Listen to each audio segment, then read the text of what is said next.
I am Ryan Wedeking, co-chair of Beverly Hill Bar Association's Family Law section. I am delighted to introduce today's speaker, Natalie Garnica.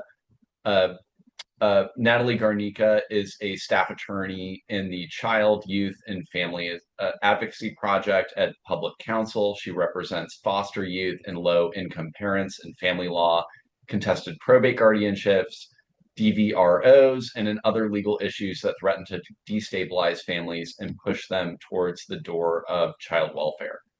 A proud granddaughter of immigrants from, and Oh, Natalie, it's okay. please, Michoacan. thank you. Natalie is passionate about supporting our immigrant families. She leads community trainings on family preparedness and the unique custody issues facing parents at risk of deportation. She has trained nearly 2,000 people on the topic. Natalie is a graduate of UCLA and the Loyola School of Law. Um, before we get started, I just need to plug our monthly family law section meeting, which is happening today at 4:30 p.m. I will be giving a brief CLE. No CLE credit will be given, but it's a new thing that we're doing. It's called a family law tidbit. I will be speaking on community estate personal injury damages briefly, if anyone is interested. So please join our family section meetings. We are increasingly trying to do a number of crossover topics that involve, other sections, tax issues, entertainment issues, probate issues, certainly. So we welcome any probate attorneys who are interested in joining our family law section meetings as well. So with that, Natalie, I think we have a fantastic, very, very important and interesting topic today on probate guardianships. Please take it away. Thank you so much for that introduction, Ryan. I'm going to go ahead and share my screen now.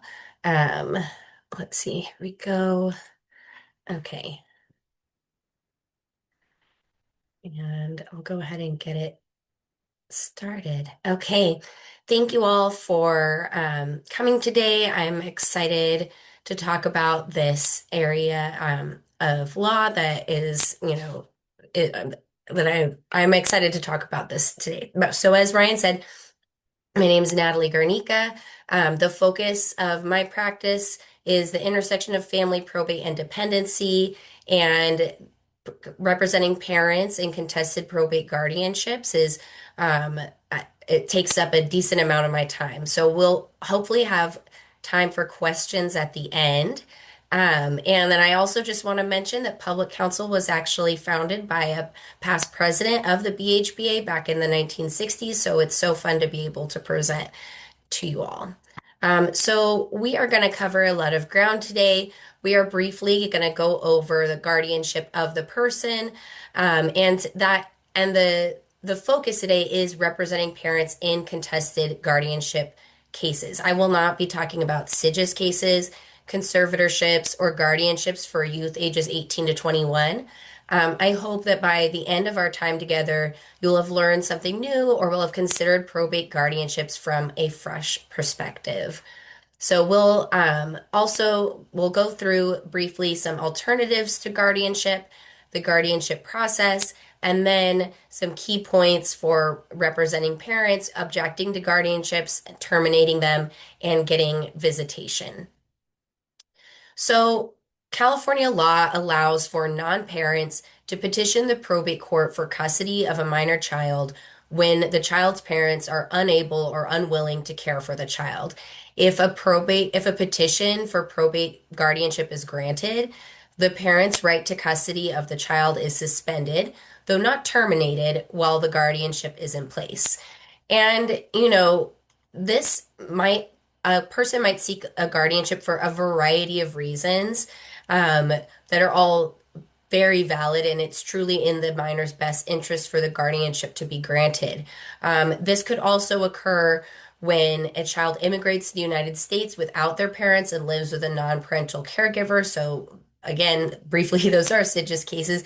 A guardianship might also give the guardian the ability to make really would give the guardian the ability to make critical caregiving related decisions for a child that maybe They didn't necessarily want to take custody rights away from the parent, but if the parent isn't there and they don't have access to the child's vital records, for example, guardianship might be the only answer. So while guardianship is in place, parents lose the ability to make decisions for their child. It's distinct from adoption because their rights are suspended during the guardianship, not permanently terminated. And there is still a possibility for parents to regain custody of their child by filing a petition to terminate. But that is, it's very difficult to do. A guardianship appointment lasts until it is terminated by the court or until the minor turns 18 or is emancipated, adopted, or married. In some cases, it can be obtained for older youth. And really, any relative, friend, um, or relative or friend of the minor can petition to be their guardian. And actually, minors who are 12 years old or older can also file on their own behalf for a petition for the appointment of guardian. Guardianship of the person does not give a guardian control over a child's property or other assets. So that would be a guardianship of the state. And again, this presentation will be just hyper focused on guardianship of the person. Again, they're really important tools to provide for the care of children in situations where a parents have passed away, they're incarcerated, or where they're unable to care for their children for some other reason. And so briefly, the standards for appointment in probate, a California probate court will grant a guardianship if it is necessary or convenient, as determined by the best interests of the child. So to assess best interest, the probate code directs probate courts to consider to use the family code for matters relating to custody and visitation, and best interest as well is incorporated. And so the court is going to look at the child's health, safety, and welfare, any history of abuse by one parent or against the other or towards a child, the nature and amount of contact with both parents, and there any history of drug abuse or continued alcohol abuse by a parent. And so the guardianship may be necessary or convenient because we don't want a child to be left without any provision for support, and we want children that's in the best interest of children to be cared for. And so and then the burden of proof, assuming that there is no parent who objects, is just a preponderance of the evidence that it is necessary or convenient and in the best interest of the child for the guardianship to be granted. So I mentioned it briefly earlier, but really anyone over 18 can petition or be nominated to be a child's guardian. There will be a background check, but it is not depending on whether the family member is a relative or not. That background check is, typically like a live scan and then an interview with a probate investigator, which we'll get into later. Um, Legal status is not relevant to whether someone can apply to be a guardian, although for families who are looking into guardianship and are concerned about caring for their children if they're facing deportation, we do recommend that, folks talk about different options in case if there is a real risk that their proposed guardian also would be deported. Um, and any other requirements, guardians must fulfill their duties once they're appointed, or their guardianship could be terminated for failure to fulfill those duties. We do have a full training on the details of the guardianship process because we're doing just a lightning speed overview of the actual guardianship process in this training. So, and that is more specific for caregivers who want to become guardians. And again, this is really focused on parents who would be opposing a guardianship. Briefly, I'll talk about joint guardianship and AB 495. because this is a new area of guardianship law that we're hopeful will be a really great tool for parents and guardians. So it was signed into law this year and is effective as of January 1st, 2026. And the major impact from AB 495 was an expansion of joint guardianship. So joint guardianship has existed and under probate code 2105F, where a parent and a non-parent share custody with either having the ability to make decisions for the child, but it is only applicable if the parent is terminally ill. And that is defined as having an incurable and irreversible condition that results in death without life-sustaining treatment, and or life support. And so that was really restricted. So what we are hopeful that AB 495, which created Probate Code 2105G, it will allow for similar joint guardianship, but not just for terminally ill parents, also for parents who would be temporarily unavailable due to immigration, incarceration, military service, illness, or some other short-term absence. Um, we hope that this creates, gives parents an option of creating guardianship without really risking losing their custody for the long term. And it's so new that we don't really have an idea of how it's going to work in practice, but, we're hoping to get a better sense of this over the coming year. So, I, in another bird's eye view, that's really important for the rest of the presentation is that probate and dependency are not the same. Even though guardianships can also come out of dependency court, they're really not going to be in the same. They have completely different goals, and so in dependency or foster care, your local child protective services has investigated a parent, filed a petition against the parent under Welfare and Institutions Code 300, alleging that the parent has abused or neglected their child and possibly removed the child from the parent's care. In probate proceedings, the government has not taken formal action, and instead, a private citizen is alleging that the parent is unable to care for their child. So, independency, we have a goal that is focused on making reasonable efforts to address the reason that the child was removed from the parent and to help the family reunify. There are services and timelines that the parent must meet, and that is the goal of a dependency court case. So, and independency, both parents and children have court appointed counsel, and there's that plan of services. In probate, the goal of the proceeding is to make a custody order that is in the child's best interest, and the court explicitly may not order reunification services. The court might appoint counsel for the child, but they don't in every case, and the parent must retain counsel independently at their own expense.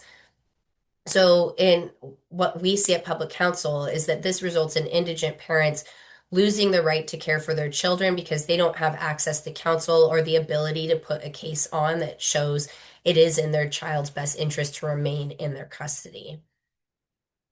And so, because of this important difference and the fact that probate guardianship sort of stands apart and that it does not have, it's a very similar end result, and that a parent's rights are, even though it's suspended, they're suspended for so long, and so permanently that it is very close to a termination.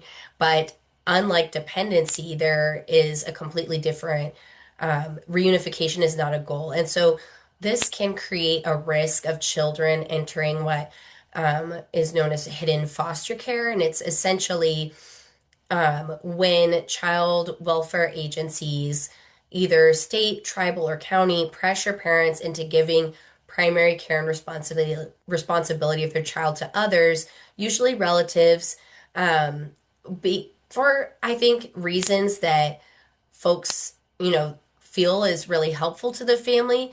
A lot of times they're saying, that this is much better. A probate guardianship, you have so much more control over who becomes the guardian.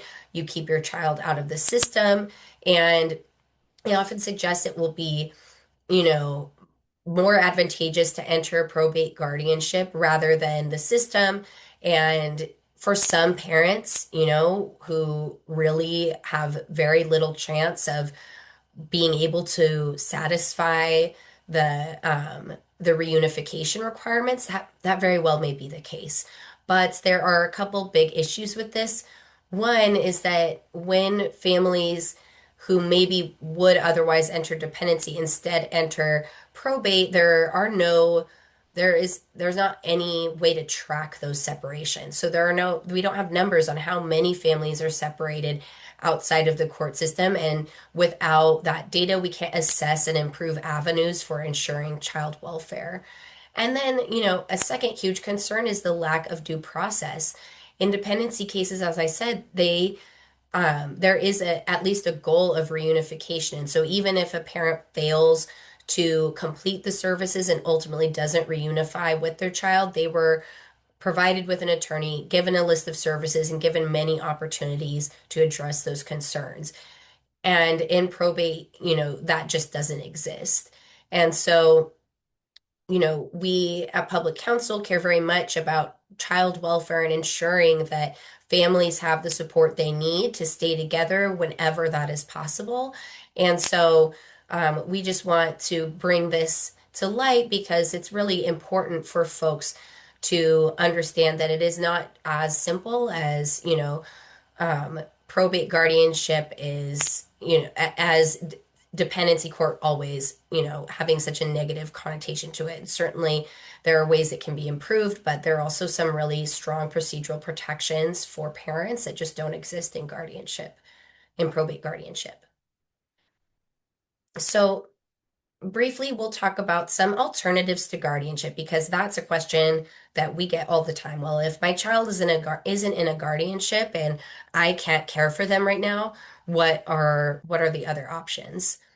And so informal caregiving is completely fine for many families. And in California, you do not need to have custody of a child for someone to care for that child. If a parent isn't available, a child can live with someone else for extended periods of time if the parent agrees and that person's able to make basic decisions about a child's care.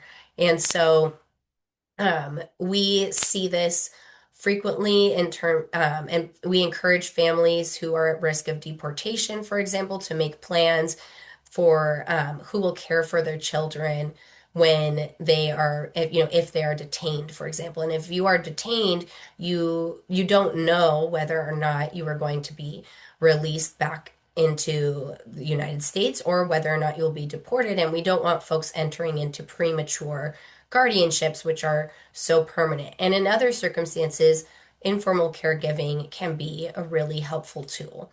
So, um, we're gonna, a brief example.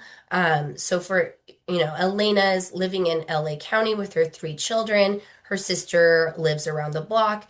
And in July, Elena calls Anita and says that she and her kids are in a DV shelter, and it's not an environment that she wants to keep her children in. She has the opportunity to move to Las Vegas, or it could be, anywhere. And a friend's offered to let her stay on the couch while she looks for work. There isn't enough room for the kids. Can Anita care for them over the summer while she gets settled?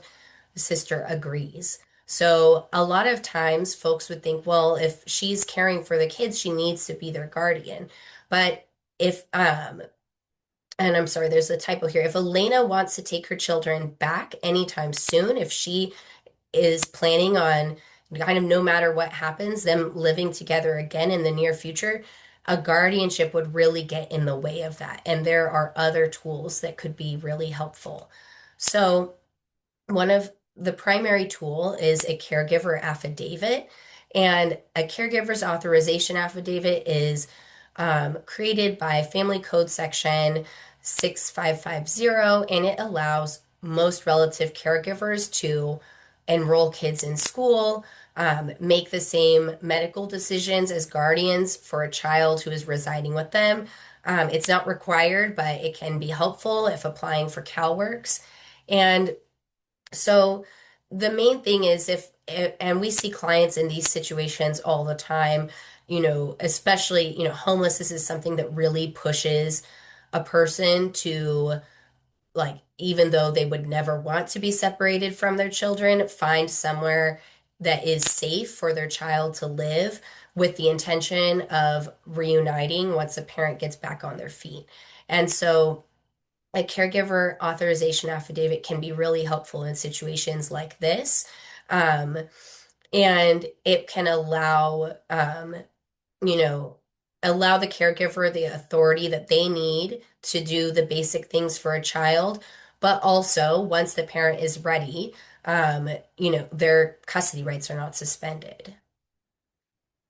And so there are some limitations. I won't get too into the weeds on the limitations right now, but essentially, those limitations are actually really helpful because it means that there is space for the parent to come um, and to be doing those things. So the parent should still be the one enrolling the child in daycare or preschool and getting vital documents. Those limitations are actually protective for parents.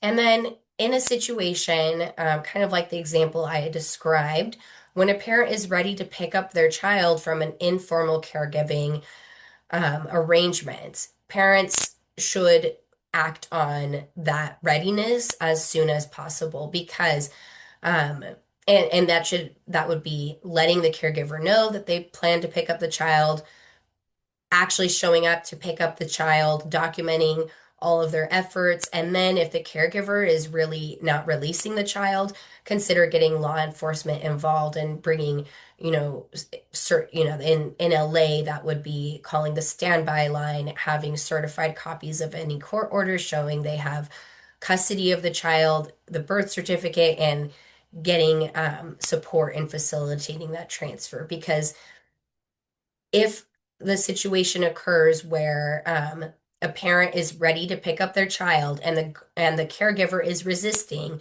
that is a very clear sign that the caregiver will likely file for guardianship. Um, and so even if the parent isn't successful in ultimately picking up their child, these efforts to try and pick up the child are extremely important for future objections and will be important down the line in an eventual guardianship case. Which brings us to guardianship. So, um, we're going to talk about the life cycle of a probate guardianship at the sort of bird's eye level, and things can move quite quickly. So, from the time a petition is filed, if the caregiver is also requesting a temporary guardianship, um, that is set for 10 to 12 days after the filing. And in most cases, there are no orders between the filing and the temporary. So, in the really rare circumstance where a parent wants to pick up their kid and the guardian has filed only for permanent guardianship, or the parent knows about the hearing on the temporary but it hasn't been issued, if the parent can get their child back in that time, that is really important. Um, Notice is required for the temporary guardianship hearing. And then, after the temporary guardianship hearing occurs, there will be an investigation. And that report is typically published, just 3 days before the formal appointment hearing. And we can see these things being pushed out a few times if there are delays in getting the investigation wrapped up. Then there's an appointment hearing, and that is where the court will decide whether or not to grant a permanent guardianship. And then finally, there is a trial, just a trial, not a trial Z. And so that is if the parent asks for a trial. A lot of times these do not go to trial. Parents don't know that they can ask. Sometimes it doesn't make sense to ask for a trial, but it is something that we have, helped parents through in the past. And in some cases, there might be an additional hearing in here. Like if, for example, in some cases, a parent might consider filing an ex parte, but that's pretty rare. so rare that an ex parte hearing would be granted. A lot of times that issue will just be folded into whatever the next hearing is. So I'm going to talk about temporary guardianship and how it is a bit of a misnomer and it can really get folks turned around, both caregivers and parents. So a temporary guardianship is temporary only in that it lasts from the date it is granted until the petition for permanent guardianship is granted or denied. It is not temporary in that it can exist outside of a petition for permanent guardianship. Um, a caregiver in California cannot request a standalone temporary, and because it's called a temporary, honestly, people think that it can exist outside of that, and that once they have a temporary guardianship, that it is going to end at some point. Or parents might hear, oh, that's a temporary guardian, and they think that it can end, for example, when they get their own house or at some condition. But that is just not the case. It is I I would say it's much more akin to an emergency guardianship because it's issued when a caregiver needs legal guardianship immediately and cannot wait until the hearing on the permanent. Um, if it's issued, the temporary guardianship will be in effect pending the final determination. And so it is really important that if a parent opposes the guardianship generally, that they also appear and oppose a temporary guardianship as well. So both the temporary guardianship and the permanent appointment hearing for the permanent guardianship have specific notice requirements.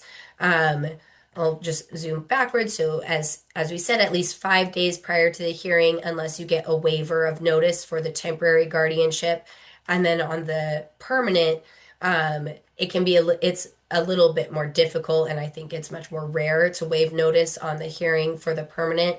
But that's personal service at least 15 days prior to the hearing.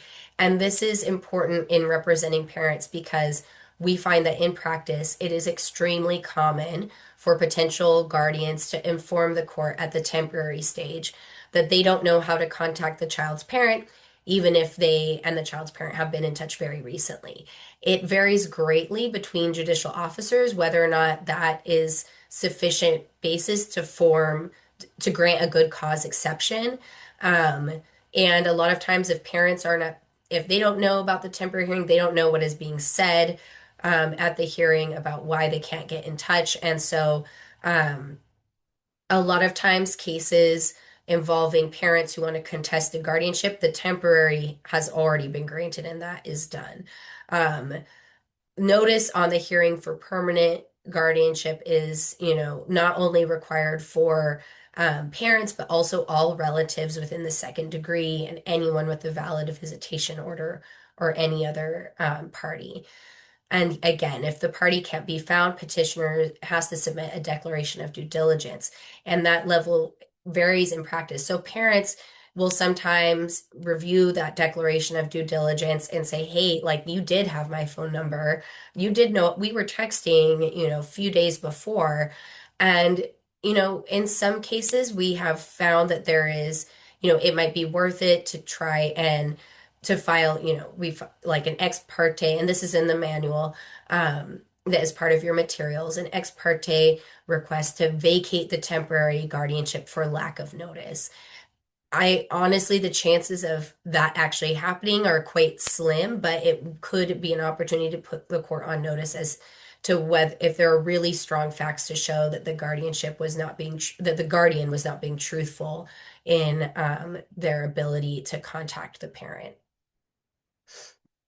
So after the hearing on the temporary guardianship, there will be an investigation. And this investigation is generally, if it is a relative requesting the guardianship, then it will be conducted by the probate court investigator. If it is a non-relative, the investigation will be completed by in LA County, a DCFS social worker. And the report is going to have some minimum subjects that it covers, the history of the proposed guardian, how they came in, how they came to have the child in their care, their concerns and recommendations, and assessment of the guardianship need. It is really crucial for the objecting parent to one, know about the investigation and contact the investigator and ask to be interviewed and make themselves available for an interview. If a parent hasn't yet filed an objection, the investigator only has the information that was provided in the guardianship in the petition. And so it can be really critical for the parent to be able to tell their side of the story to the investigator and make it clear that, this is not so, cut and dry of a case, and to provide, especially positive facts about the parent's bond with their child and how they are able to care for the child and why, it's not necessary or convenient for this guardianship to be granted. And so another quirk of this investigation is if you are representing a parent in a probate guardianship proceeding, only minors counsel and the court get online access to the report. It will populate in the portal, but you still have to go in person and request it. Pretty pretty much every time, and it will be available at the last minute, essentially before the hearing. And this is because the report is very confidential, and they want to make sure that only authorized parties are able to access it. But there is a weird quirk of being a parent's attorney in these. So the objecting to the guardianship. So your client has found out about this guardianship, they intend to oppose it, and hopefully they found out about it before the investigation has occurred and before, ideally, even before the temporary guardianship has been granted. But a lot of times that isn't necessary, like that may not line up that way. The process for formally objecting to the guardianship is to file a written objection. So there is a newish form GC 215. But we always recommend attaching a strong supporting declaration and points and authorities to also really beef up that objection. And it's important for the parent in their declaration to not only lay out their bond with their child, the relationship with the child, to tell their side of the story as to how the child came to be in the guardian's care, but also to address any allegations within the petition. And so um, at the hearing, sometimes it works out where you're able to get the written objection filed before you appear at that first hearing. Sometimes the timing doesn't, and you end up having to appear and orally state the objection. You still need to file the written objection. It's really important. And parents, again, like those allegations that are made against the parent carry a really heavy weight because the child is with this other person for some reason. And so again, because reunification is not a goal in guardianship proceedings and is best interest of the child, the court is really going to be hesitant to disturb the status quo and order that the child be removed from, for example, the temporary guardianship's care. So it's really important for the parent to lay out all of their strongest facts, because really in your objection, you're stating your reasons for why the guardianship should not be granted, but you're also hopefully laying a laying strong groundwork for asking for visits and for a petition for visitation. Um, and yeah, it's really, I find it really important to frequently check in with clients and set expectations about where this is going to go, because as we'll discuss a little bit, it's very difficult to prevent a guardianship from being issued, and also even more difficult to terminate one. And so parents need to be aware of how permanent a guardianship is once issued, and how long it might be until they are able to establish visits with their kid, or even and really face the possibility they may never have custody of their child again. But if they are able to prevent the issuance of a temporary guardianship, that is really going to hugely change the odds for them. And so, in a contested guardianship, so earlier we talked about the burden of proof for a guardianship, just sort of at baseline being preponderance of the evidence, showing that it's necessary or convenient and in the child's best interest. But if a parent objects, Family Code Section 3041 applies, and this code section is not the it is a beast of a section, and I'm going to summarize it, and then you'll see even the Judicial Council has a flow chart for the judges to apply when parents object. So if a parent objects, the burden is on the petitioner, so the proposed guardian, to establish by clear and convincing evidence that parental custody would be detrimental, and the guardianship is required to serve the best interests of the child. So, reading those first two subsections, that seems like quite a high burden, a high hurdle for the petitioner to clear, and it seems to be very consistent with the fundamental right of the parent and child to be together. But it's incredibly important to note that detriment includes the harm of removal from a caregiver who has been acting as a de facto parent. Um, and so this detriment can be shown by, and de facto parent status can be established by showing for how long the caregiver was caring for the child. And if the caregiver can establish that they are the de facto parent, then the burden shifts back to the parent. And the parent is then going to have to essentially prove, they are going to have to prove that returning the child to their care, to parental custody, is not detrimental and that it is not in the best interest of the child for the guardianship to be granted. And that is done by a preponderance of the evidence standard. So it can get, it's easy to get turned around. You can see this decision tree, and again, it applies to non-ICWA cases. That's another little asterisk. We're not talking about ICWA cases in this presentation. Um, but here, this is why, in the objection, in any of the filings, it is so clear. And in talking with clients, it's really vital to get an understanding of exactly when the guardian began caring for the child, and sometimes even weighing out, well, how long? If a child is 4 years old, have they been living with the guardian for more than half their life? Like that could be really something that would change the calculus of a case and what a parent's efforts would be best spent fighting for.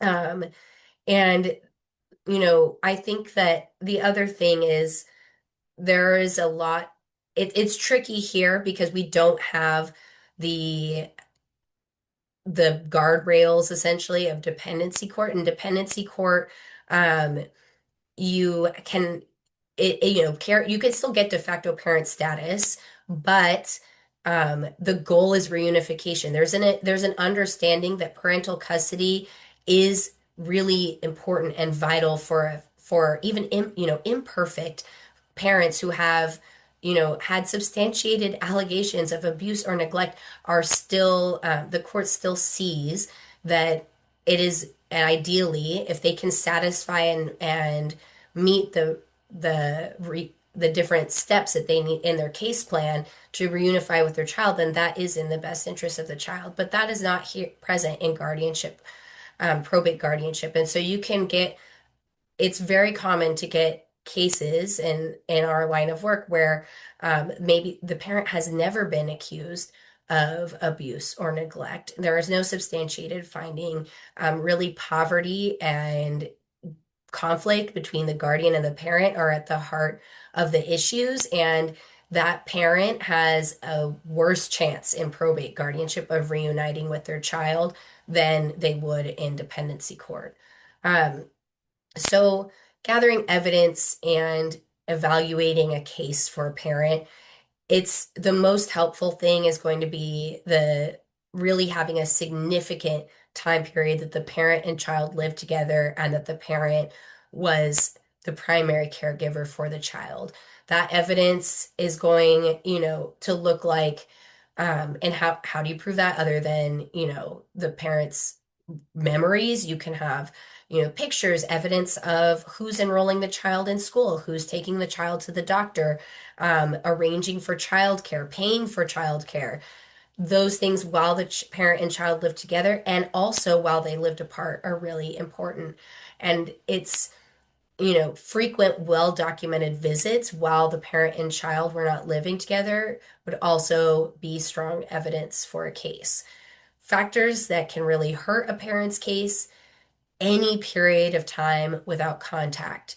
Um, Sometimes, parents are going, the parents in these cases are here for some kind of reason. Either they, they decided it was best for the child to live with a cousin while they were navigating homelessness, or they, are survivors of domestic violence and made arrangements for their child to live with someone else because they didn't want the child to experience living in a shelter. And frequently in my cases, I have my clients are often former foster youth who often just do not have the framework from which they know what is um, normal or what is a healthy boundary to have with a family member who is offering to help them with their child. And so there can you it's surprising. The periods of time without contact can be super harmful to a case. Failure to be the one making the medical appointments, enrolling a child in school, any history of abuse, instability, which can be homelessness, which can be moving homes, having relate frequent relationships with that are, bringing instability into the home. All of these things could hurt a parent's case, even though parental unfitness is not required to grant a guardianship. But it's inevitable that the proposed guardian is going to be bringing these things up, and the court is going to look at it quite closely. And so it can be incredibly difficult to settle these cases, um, unless, it'll be interesting to see how joint guardianship impacts these cases, but caregivers and parents cannot share custody permanently. And by the time it gets to this stage, the relationship between the parent and the guardian has likely deteriorated quite a bit. And so it can be incredibly hard to settle. And it's important for parents to know that they do have the right to go to trial about um, whether or not their child will be placed in a guardianship. Whether or not they have a good chance of success is goes back to that kind of evidence.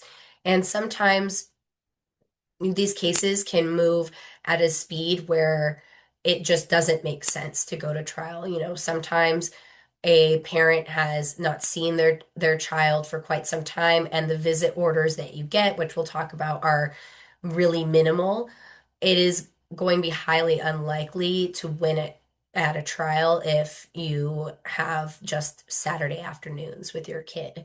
But in other cases, where parents have frequent overnight visits, where they've addressed the concerns in the petitioner's allegation, it could very well be worth it to go to trial. And those will be, at 1:30 p.m. and span across several afternoons. Um, and at the end, there is an opportunity to make a closing statement. And then, especially because these cases, if they get to trial, are so fact specific, it's generally a good idea to request for a specific statement, request a statement of decision. So, visitation is a really incredibly helpful tool in these cases, and sometimes it is best that a parent focus their efforts on visitation. As I said, they're not going to have a strong case if they do not have regular visits with their kid.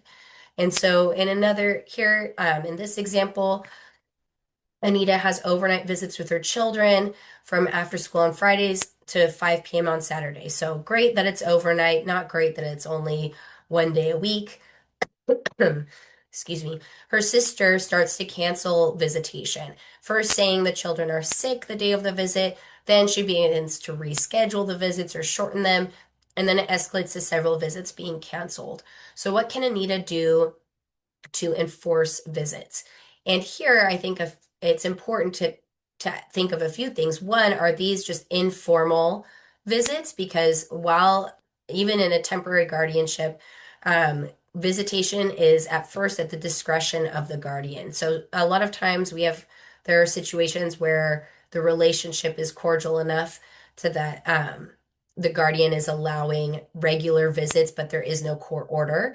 So if there is no court order, then seeking an order would be a first step. If there already is an order, then Anita needs to bring the cancellations to the attention of the court and be very careful about how she is documenting and trying to go on visits. Um, it is so important for clients to understand where their starting position and that, yes, they are their child's parent, but in a lot of cases, they are going to be starting out with just daytime visits.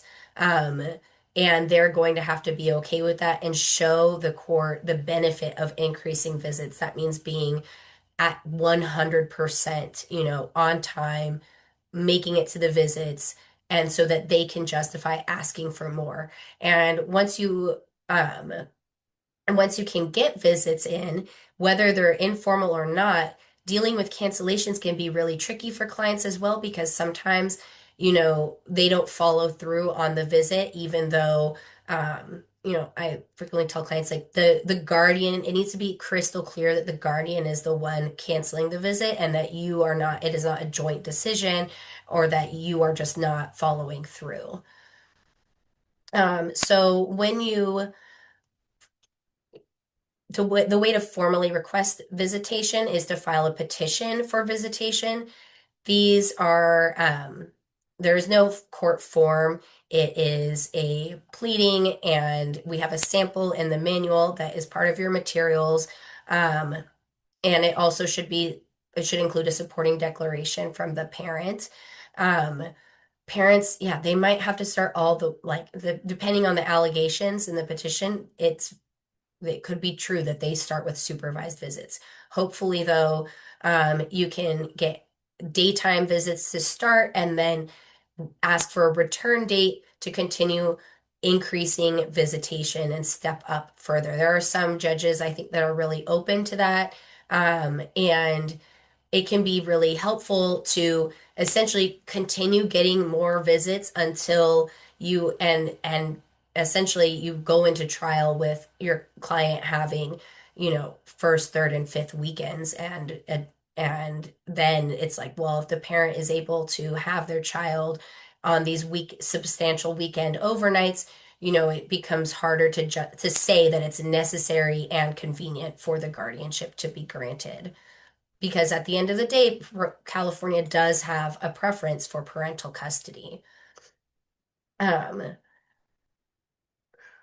and so this brings us to terminating a guardianship. Um, if a guardianship has been ordered, again, it is tough to terminate these. Parents, it's essential that they reestablish or maintain contact with their child.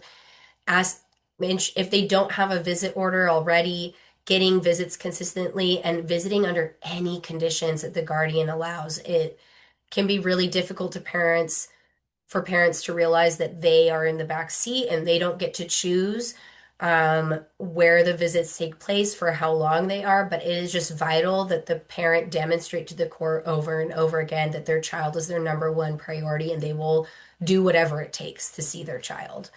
Um, in a termination, the parent is going to be examined very closely. And again, any allegations that were, you know, unresolved need to be resolved. And so if this is a case where the parent objected to the guardianship and lost, they are not going to be able to turn around and file a request to terminate it. And that's a frequent question. that people have is there's this guardianship, they come and they already have a guardianship granted. What can I do? It's like, well, there's a lot to do before you get to the termination stage. Um, and once you have plenty of evidence to show you've addressed all of those concerns and that there's contact with the child on a regular basis, then you can file a petition to terminate. Termination is you have to show it's in the child's best interest and it's parents' burden to prove. Even if you're successful, the former guardian may be allowed visits, and those visits, the visit order could be in effect until the children turn 18. And there is Probate Code 1611, which is designed to prevent really, folks who are in denial that this guardianship is happening and it's going to be in place. It imposes penalties for parents for litigants who continue to file meritless petitions to terminate. And so it can be, getting to the termination stage can be quite difficult, but it is possible. And that brings us to the end of our presentation. So we have a few minutes left for questions. I know that covered a lot of ground, but I hope that it brought in a fresh perspective for folks who maybe haven't seen these cases from a parent's perspective before. I'll go ahead and I think I can see I'll check the Q&A. I see, um, okay, so yeah, we talked briefly about the burden of proof if a parent objects. It gets quite, it shifts back and forth depending on whether or not they can establish whether or not the caregiver can establish that they're a de facto parent. And so I really appreciate everyone's attention and I'm happy to. I also just want to plug that Public Counsel does have a guardianship clinic. We operate out of Stanley Mosque, and that is, their Public Counsel serves thousands of litigants in preparing petitions or objections, petitions to terminate, all kinds of things. And then the sub project that I'm a part of at Public Counsel, the Families Belong Together project, um, we do advise parents who are former foster youth and take cases take some cases and represent them in contested guardianship proceedings. And then we also work with families who are sort of at the intersection of dependency and maybe are wondering whether or not they should consent to a guardianship. So I see that yeah, we have clients who are considering how to plan for their family because they're at risk of deportation. So we have support for those clients as well. Thank you all so much. Thank you, Natalie. It looks like we just have one question through our email service, if I could read that to you. It's regarding contested guardianships. In your experience, what facts most persuasively establish or defeat a finding of detriment? So the detriment is going to be which facts most persuasively defeat a finding of detriment. I don't know if that's in the chat. I think that one of the things that a parent can show is that consistent involvement in the child's life. I think that it's going to be much more difficult for the court and in the cases where we've had the parents' continued push and involvement through visitation in their child's life can really show that it is not detrimental for the child to be returned to their care. I think that especially if you have a situation where the potential guardian is not following the visit orders that might be in place during the pendency, that can really work to a parent's advantage. It's super painful for the parent while it's happening, but if they are following up on visits and the potential guardian or the temporary guardian is canceling the visits without cause, that can be one of the most persuasive things to show to also show the court that this potential guardian may not follow court orders, which is an essential duty of a guardian. So I would say time with the child in terms of really having, ideally being able to show that the separation between parent and child was very brief, that even when they were separated, the parent stayed in touch, that the parent was still taking the lead on all of the care for the child, and then during the pendency of the case, really getting robust visitation so that it's not a big transition for the child because it, again, best interest, the court is not going to want to shock a child and move a child from the guardian's home to the parent's home without a ramp up. And so it can be very difficult, inversely, to convince a court that it would not be detrimental, even if there are no concerns about the parent in terms of no allegations of abuse or neglect or anything else. But if at the end of the day the child has been used to living with the guardian for over a year, for example, and just seeing parent, on, 1 day a week, that's still going to be a huge transition, and the court could find that that would be detrimental, and on that basis alone, award the guardianship. Alrighty, thank you, Natalie. All right, so this concludes today's presentation. Thank you again, Natalie, for an excellent presentation, and thank you so much to our audience for joining us today. Have a great day, everybody. Thank you. Bye-bye.